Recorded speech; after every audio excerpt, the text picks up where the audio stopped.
Bonjour à tous, c'est Chan qui est au bout de l'audio que vous allez écouter. J'espère que vous allez écouter passionnément. Nous allons partager les paroles de notre Seigneur. Nous avons eu Thierry Tiettier qui avait partagé un message il y a 2 semaines. Ça m'a beaucoup ému et ça m'a vraiment touché concernant la vie de Jésus et que jusqu'à son accomplissement pour qu'on ait notre vie aujourd'hui, pour que nous avons cette relation avec Dieu, suivi de Jean qui a partagé le message de la vie en abondance qui était très bien expliqué, très bien partagé. En tout cas, je prie Seigneur qu'il puisse m'aider parce que je sais et que je suis faible, mais que Dieu va me rendre fort et je sais que par la foi des choses, Dieu va me guider et nous guidera dans un futur meilleur pour qu'on puisse vraiment partager le fruit que Dieu nous a donné. Ensuite, aujourd'hui, ce que je vais parler concerne la nouvelle vie en Christ, que j'ai titré Nous sommes une nouvelle créature. Alors tout d'abord, nous allons commencer à lire 2 Corinthiens, chapitre 5, versets 14 à 18. Car l'amour de Christ nous presse, parce que nous estimons que si un seul est mort pour tous, tous donc sont morts. Et si qu'il est mort pour tous, afin que ceux qui vivent ne vivent plus pour eux-mêmes, mais pour celui qui est mort et ressuscité pour eux. Ainsi, dès maintenant, nous ne connaissons personne selon la chair, et si nous avons connu Christ selon la chair, maintenant, nous ne la connaissons plus de cette manière. Si quelqu'un est en Christ, il est une nouvelle création. Les choses anciennes sont passées.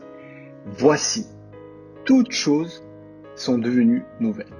Et tout cela vient de Dieu, qui nous a réconciliés avec lui par Christ et qui nous a donné le ministère de la réconciliation. Je vais faire une prière et j'espère que vous allez écouter, vous allez prier avec moi en même temps.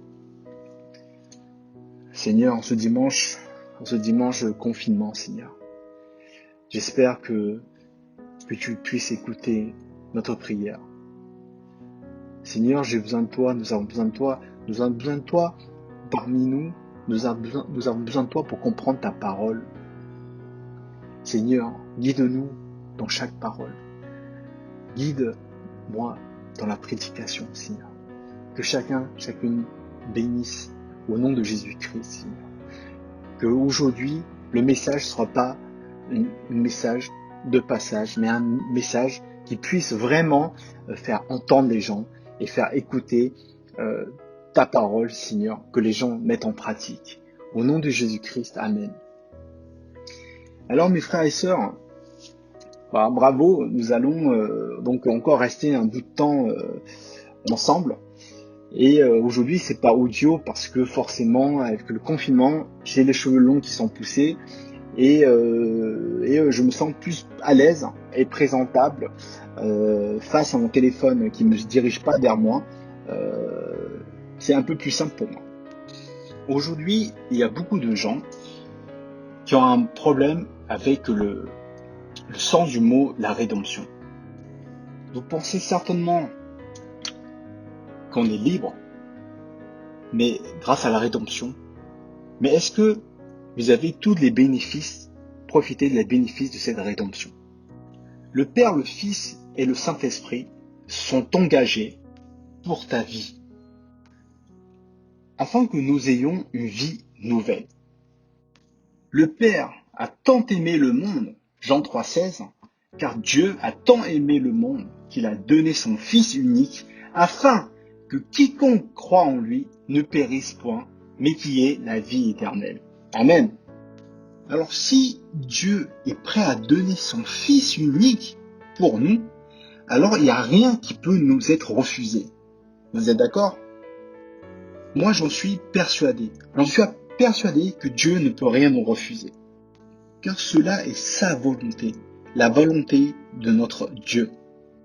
Ensuite, nous avons bien sûr Jésus qui est venu, et la Bible dit dans 1 Jean 3, verset 8, « Celui qui pratique le péché est du diable, car le diable pêche dès le commencement. Le Fils de Dieu a paru afin de détruire les œuvres du diable. » Donc, au nom de Jésus-Christ, nous pouvons mettre en déroute tous les armées du ténèbre, le diable, Satan, tous les noms qu'on peut donner au diable. Et donc ensuite, le Saint-Esprit est venu. Et il est dit dans Galates 5, versets 16 à 17, « Je dis donc, marchez selon l'Esprit, et vous n'accomplirez pas les désirs de la chair, car la chair a des désirs contraires à ceux de l'Esprit, et l'Esprit en a de contraires à ceux de la chair. » Alors, cet ennemi, qu'est-ce que c'est? Cet ennemi, c'est la chair. N'est-ce pas? Donc, tes anciens ennemis, c'est-à-dire grâce au fait que Jésus est crucifié sur la croix, donc tu es mort avec Jésus, et ta nouvelle vie, le fait que tu sois une nouvelle créature, c'est-à-dire que ton ennemi, c'est ton ancien toi. Et il n'a pas emprise sur toi qui est une nouvelle créature. Car le diable, il falsifie la vérité. Ok, alors comment il falsifie? Parce que le diable, c'est un menteur. C'est un exemple que je vais donner. Mais il y a beaucoup de chrétiens qui aiment bien se différencier. Je suis d'église de Belleville et même moi, par exemple, on dit je suis du groupe francophone, j'appartiens à une appartenance. Mais et beaucoup de gens également qui disent je suis d'autres églises. Mais le plus important, c'est que est-ce que nous avons la relation avec Dieu par Jésus-Christ? Tout ça ne sert à rien si le plus important, nous n'avons pas. C'est cette foi en Jésus-Christ. Et certains, pareil comme moi, que je peux être prédicateur ou partager le message, ou d'autres personnes qui sont musiciens, choristes, etc. C'est un exemple que je prends dans le sens où la question la plus importante à poser, c'est est-ce que j'ai le Christ en moi? Est-ce que vous avez le Christ en vous? Tu peux être choriste, tu peux être batteur, tu peux être ce que tu veux, tu peux faire toutes les activités à l'église, participer.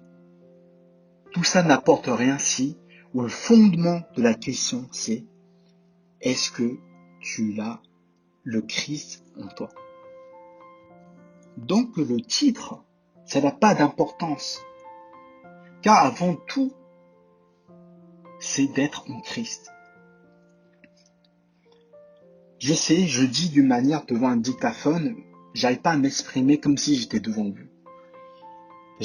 J'ai l'air un peu robotisé.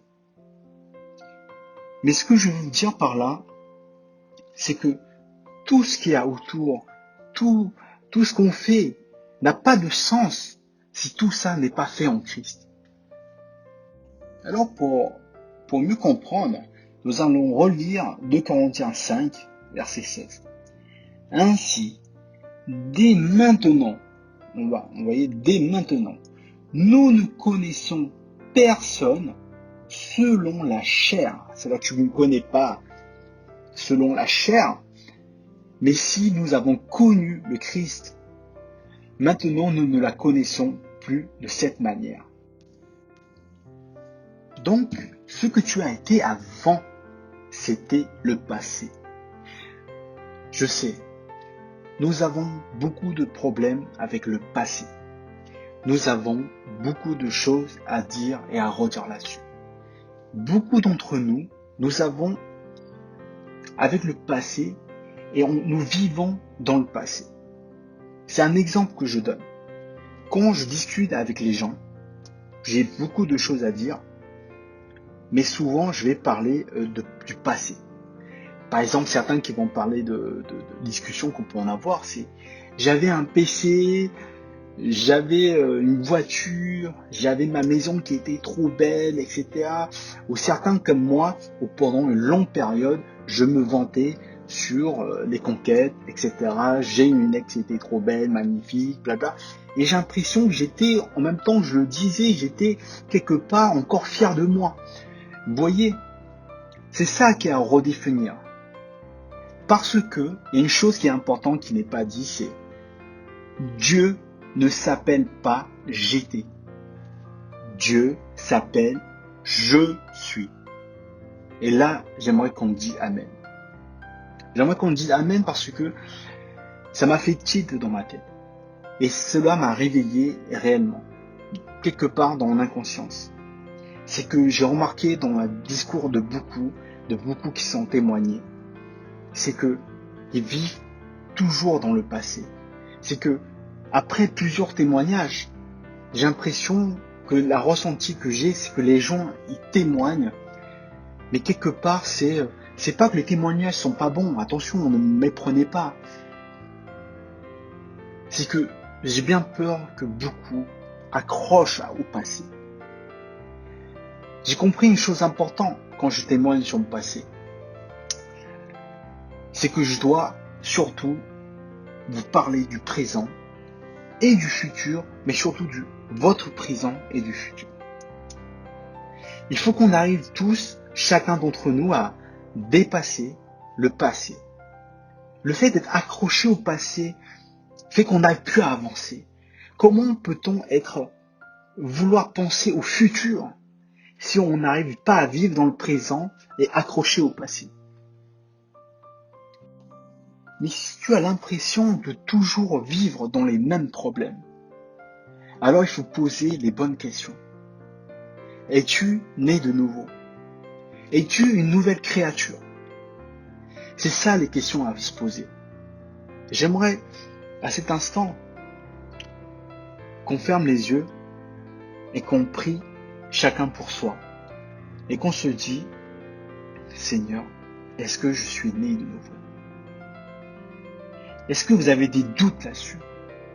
Si vous avez des doutes là-dessus, il faut absolument prier. Priez pas seulement seul, mais avec les frères et sœurs de l'Église. Parlez avec vous, parlez avec eux, parlez avec moi.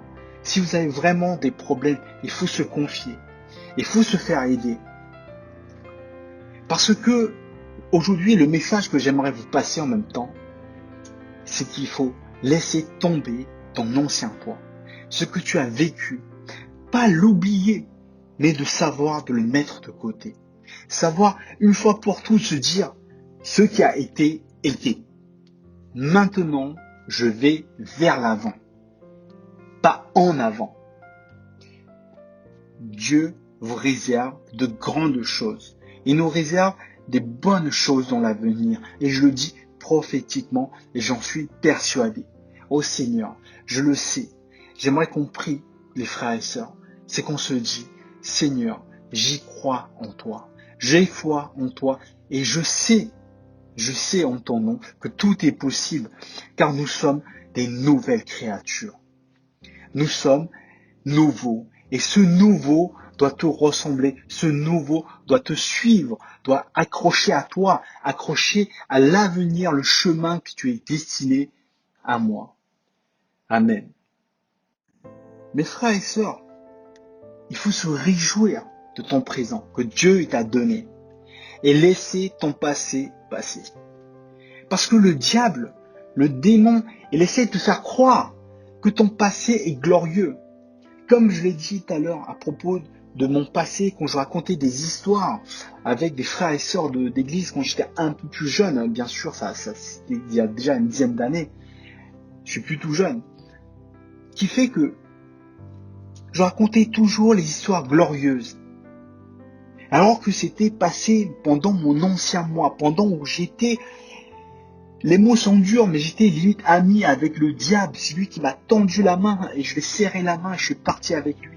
Comment je peux être fier quelque part de mon passé? Le diable vous influence, le diable vous met des mauvaises pensées. Et ces choses-là viennent du diable parce que Dieu ne veut pas de ça pour toi. Ce que Dieu ne veut pas Dieu, il ne veut pas de ça pour toi. Il faut retenir ce point, c'est que ce que Dieu veut, c'est que tu vives le présent et tu accomplisses ce que lui, selon sa volonté, la volonté de Dieu. Amen. Car c'est des cas, c'est des choses en fait qui sont difficiles à entendre. C'est poser la question de se dire, au bout de vingtaine, trentaine d'années de croyance, entre guillemets, de se dire, est-ce que véritablement je suis chrétien? Est-ce que finalement, après que j'ai compris le message que Jésus a tout accompli, en sachant que le futur soit abondant, mais qu'est-ce que je suis dans la nouvelle vie? Est-ce que je suis véritablement né de nouveau? Vous savez, ce qui est dit dans la Bible, Jésus il a dit, en Dieu, ce qui vient est toujours plus grand que le passé. Sachez que vous n'êtes pas le futur. Vous êtes le présent. Et vous représentez le futur. Et je souhaite que Dieu vous bénisse. En ce moment-là, je souhaite vraiment que Dieu bénisse chacune de mes sœurs et frères. Vraiment qu'il n'oublie pas qu'il est fils de Dieu. Que Jésus est déjà mort pour toi et qu'il a tout accompli. Et donc dans Jean 1, versets 12 à 13, nous allons lire ensemble. Mais à tous ceux qui l'ont reçu, à ceux qui croient en son nom, elle a donné le pouvoir de devenir enfants de Dieu, lesquels sont nés, non du sang, ni de la volonté de la chair, ni de la volonté de l'homme, mais de Dieu. Alors à qui? C'est écrit à tous ceux. C'est-à-dire que tu es concerné. Peu importe ce que tu as fait dans ton passé, ne t'accroche pas à ton passé. Car la Bible te le dit. La parole est donnée. Qu'est-ce qui a été donné? C'est la parole. Et la parole, c'est qui? Ça représente Dieu. Vous pensez que c'est vous qui avez choisi Dieu? Parce que longtemps, je me suis dit la question, en sachant quelque part, bien sûr, le message à force d'écouter, de répéter que c'est Jésus qui m'a choisi. Mais longtemps, j'ai pensé que c'est moi qui a répondu. C'est moi qui a fait l'effort de venir à l'église. Regarde, Seigneur, tu vois ce que je fais pour toi? Tu vois que je suis en train de faire des efforts pour toi? Tu vois que j'ai changé pour toi? Si vous avez des idées comme ça, c'est que ce qui peut arriver. Alors il faut vraiment prier le Seigneur que vous compreniez la véritable parole. Sachez que c'est Jésus qui t'a choisi. Tu es plus né de la chair, mais de Dieu. Pas par accident, mais c'est parce que Jésus qui t'a choisi. Afin de porter du fruit. Chaque personne née de nouveau, je suis persuadé que Dieu a un grand projet pour vous. Ce qui vient et ce qui vient est toujours plus grand que le passé. C'est ça le plan de Dieu. Jean-Baptiste est venu, mais il a annoncé quoi? Il a prophétisé que ce qui vient après lui est bien plus grand. Il parle de Jésus. L'homme peut tomber. L'homme peut toujours tomber. Mais ce qui est important et ce qui est à réjouir, c'est que Dieu, il va tout arranger. L'homme peut tomber, mais Dieu va tout s'arranger. Et il arrange toujours. Il faut que tu mènes ta vie selon la volonté de Dieu et pas de la tienne. Là, je demande vraiment qu'on prie. Et qu'on revient sur ce que j'ai dit, le message que j'ai passé. Seigneur, je suis plus de chair, mais je suis de l'esprit. ton Esprit Saint est en moi, Seigneur. Et je sais que l'Esprit Saint est venu parmi nous. Selon ta parole, tout s'accomplit, Seigneur. Seigneur, nous sommes plus faits de chair. Et nous ne voulons pas accrocher à cette chair. Nous voulons vivre en ton nom, Seigneur. Car nous sommes une nouvelle créature, Seigneur. Nous voulons plus qu'à chaque nouveau campus, nous prions la même chose, Seigneur. Que nous demandons à chaque fois pardon, Seigneur. Qu'on commette les péchés encore une fois et une nouvelle fois, Seigneur. Nous ne voulons plus vivre dans le péché, Seigneur. Nous voulons vraiment plus ça. Cette douleur à chaque fois de pleurer toujours pour la même chose, Seigneur. Qu'on se dit, mais à quel moment nous allons voir la lumière de ce tunnel? À quel instant, véritablement, je vais enfin mettre ta parole en pratique, Seigneur. Seigneur, je le sais. Je le sais en priant, Seigneur, que je suis faible. Mais que tu ne nous laisseras pas tomber, Seigneur. Je ne veux plus. Dites au Seigneur, il faut vraiment prendre les paroles, car les paroles, c'est important, mes amis. Il faut dire à Jésus et prier et se dire, Seigneur, ce qui a été ne sera plus. Ce qui a été ne sera plus jamais moi. Je suis une nouvelle créature. Je avance en avant. Je ne veux plus être accroché au passé. Je veux aller de l'avant et aller vers l'avenir. Je veux que la graine que tu as posée à l'intérieur de moi grandisse, Seigneur. Je veux que plus tard, les fruits qui ont poussé cet arbre soient d'une abondance qui pourrait porter d'autres fruits, Seigneur, selon ta volonté. Oh, Amen, Seigneur. Oh, pendant la prière, j'aimerais que vraiment que chacun prie. Que ce soit pas seulement de l'écoute, que ce soit pas seulement un moment d'attente. Non, Seigneur, je veux agir. Nous devons agir. Nous devons agir en ton nom, Seigneur. Et à partir d'aujourd'hui, j'affirme que, Seigneur, je ne veux plus pleurnicher toujours sur mon sort. Oh oui, Seigneur, je suis dans la souffrance. Non, Dieu il t'a déjà libéré. Si Dieu il t'a libéré une fois, il a déjà tout fait. Jésus est mort sur la croix pour nous. Il va pas, comme j'ai dit plusieurs fois, mourir plusieurs fois encore pour ton même péché que tu as commis ou que tu as omis d'annoncer à Jésus. Mes frères et sœurs, n'oublions pas que Jésus est déjà tout accompli. Il a déjà tout fait pour nous. Répétez ça dans la prière et que enraciner ça, qu'on arrête vraiment à chaque fois de vivre dans le passé, ou sinon certains qui se disent « Ah mais si j'étais pas chrétien, j'aurais fait ci, j'aurais fait ça. » Alors pourquoi tu es là aujourd'hui?